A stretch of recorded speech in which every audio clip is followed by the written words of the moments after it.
Thank you very much, Madam President. I must say that your comments and your introduction make it much easier for me to introduce the report of the Economic and Social Council for the 2025 session. The report, which is available to all of you, in addition to the document which we distributed right after the conclusion of our collective term as a Bureau in the end of July, provides a very good overview of the Council's work, including a range of sustainable development issues. If I may, Madam President, I'd like to take some time to extend my thanks to our excellent Bureau during this session. The Ambassador from Costa Rica, who I know is here, the Ambassador from Nepal, the Ambassador from Poland, and the Ambassador from Equatorial Guinea. We became good friends during this year, which was a very active one. We spent some time listening and learning from each other, and it was a completely enjoyable experience. I'd also like to extend my personal thanks to the teams at the Secretariat, particularly at UNDESA and DJACM, for their invaluable support to me personally and to the Council at large and to the members of the Bureau. Also, I think, although the people who helped me prepare these notes did not mention it, it would only be appropriate if I thank my own team at the Mission of Canada, who are, some of them are sitting in the group there, and I want to just express my strong thanks to them for the great work that they did in allowing us to have such a fruitful and busy year. Just to go over a bit of the rhythm of the year, as you know, ECOSOC is elected in July, but our real sessions don't get really underway until the new year. This is the part of the calendar that is taken over by the General Assembly, so we're a little less busy in the fall, but we really get busy in January, and takes us right through to the end of July. And I know Ambassador Thapa is going to be looking forward to the full blast of that schedule, which is a fascinating one. Let me also say that we had very important milestones, such as the Summit of the Future, the 4th Financing for Development Conference. We marked 10 years of SDG implementation. We hosted the most strongly attended youth forum held to date. And we had the UN Science, Technology, and Innovation STI Week was launched very successfully around the STI Forum this year, and I know that's something that's going to continue into future years. Just to give a few themes that were particularly important to us, the first one was this fundamental question that the UN's work on the economic and social issues of our time need to be much more closely linked in an integral way with the work of the international financial institutions in Washington. When the Bretton Woods were established, they were established at a parallel moment to the establishment of the UN. It was in 1944 and 1945 that these organizations were created. And we need to understand that we each have our jobs, but it not make any sense for us to be doing our jobs completely separately from each other. We have to connect. And so we've made every effort to connect with the IFIs, with the World Bank, the IMF, and the regional development banks. And that continues to be a priority and has to be a priority for all of us. We had a very successful biennial summit this year, and that was, I think, an expression of the amount of work that really went into building these relationships.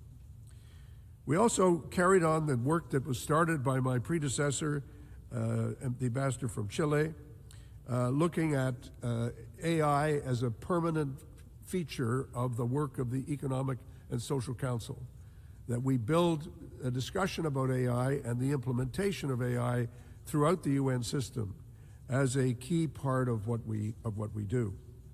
And that also meant advancing the SDGs, having some very successful meetings that we've had with the VNRs that have been very positive, and that's all been very good. We've had a chance to do some other things that I think have been important. And you yourself mentioned these, Madam President, in your very helpful report.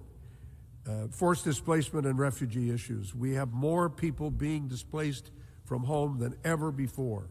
We have over 140 million people who are now displaced around the world, and this puts tremendous strain on the humanitarian system, but it also puts strain on issues like migration and education, just to mention two that are key.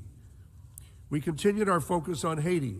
Canada has the honor of serving as the chair of the advisory committee on Haiti to ECOSOC, so we spent a great deal of time focusing on that question.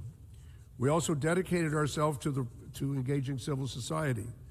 There is a view in this hall that the United Nations is only an organization of nation states, and that civil society has no right to a place in the discussions that go on here. That was false in 1945. We would not have had the kind of charter that we have if it were not for the participation of civil society in the months leading up to San Francisco and in the San Francisco meeting. And ECOSOC is the key door in which civil society can enter and engage with us. And so it's exceptionally important that we continue to do that. I notice, Madam Chair, that next year, in January, we will be celebrating our 80th anniversary. And I think we all need to take this opportunity to think about how we can strengthen ECOSOC further. There will be an upcoming review of both ECOSOC and the high-level political forum, and we would like all member states to be actively engaged. If you will permit me, Madam President, and I'm not sure there's much you can do to stop me at this point, I'm going to conclude by just making a few personal comments. Some of you will know that I'm stepping down as the Ambassador of Canada in a few days, actually 48 hours, and this will be my last opportunity from the dais to say a few things that I would like to say very much in connection with the work of ECOSOC. The first one, Madam President, you yourself have said, and I want to say it again, this is the Charter of the United Nations. I bring it to the meetings. Some of you will remember, have been around for a while. I often talk about the Charter. There is a lie going around that says that the core issue for the UN is only peace and security, and that everything else is just extra and a frill and doesn't really belong in the work of the UN. That idea is completely false.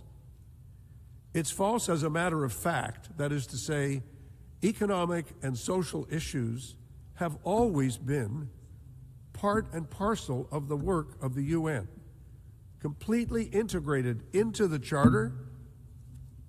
ECOSOC is a charter body created in 1945,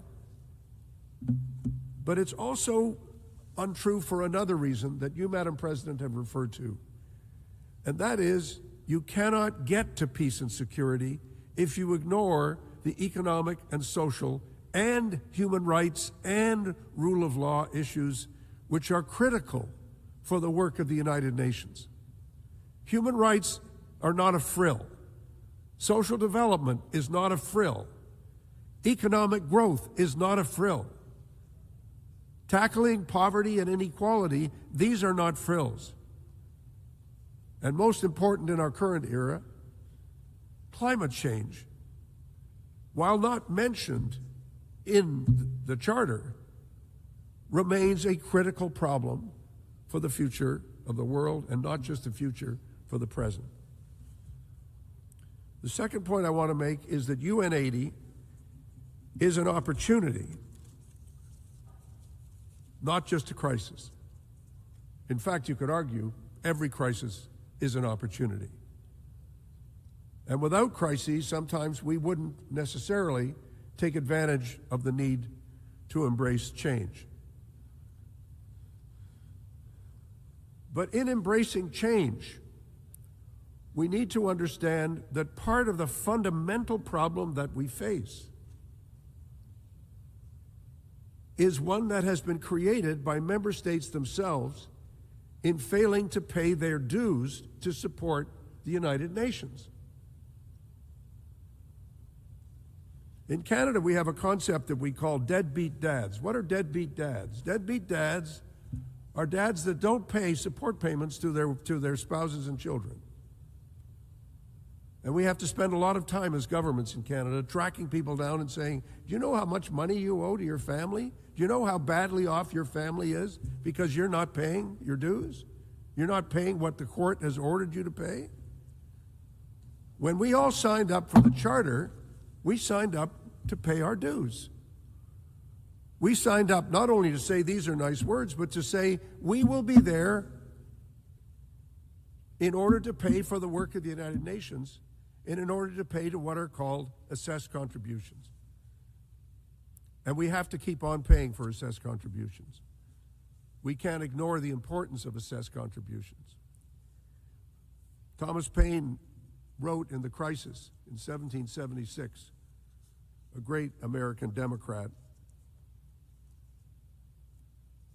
He pointed out that in a time of crisis, the last thing we need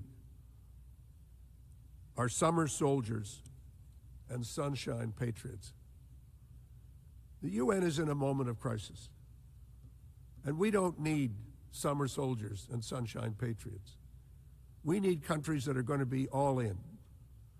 Doesn't mean you have to be all in to say everything's wonderful or that we agree with everything the UN is doing. It means in order to make change, we all have to be contributors to change. But we can't go on with a situation where we're not paying attention to the need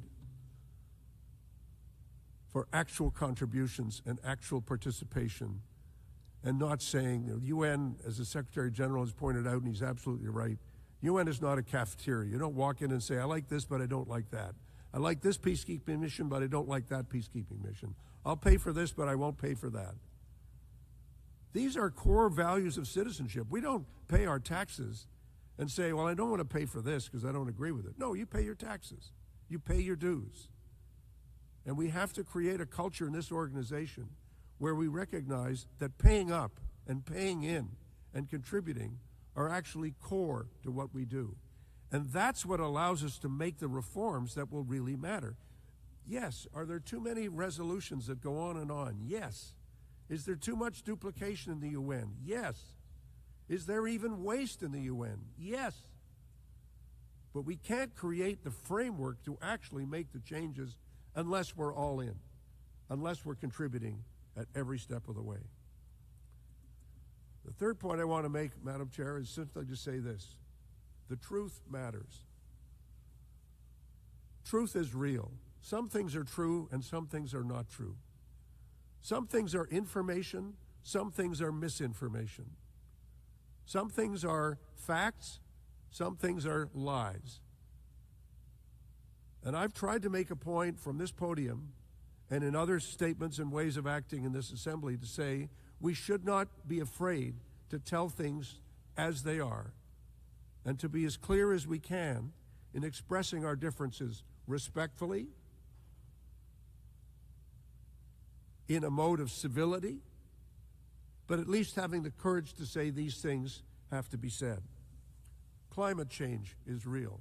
Human rights are important. Getting away with things, impunity, is a bad thing. Corruption is a bad thing. Criminal gangs are bad things. Terrorism is a bad thing. There are good things and there are bad things. And that's why we need structures of law and structures of enforcement that help make things better. My last point is about courage.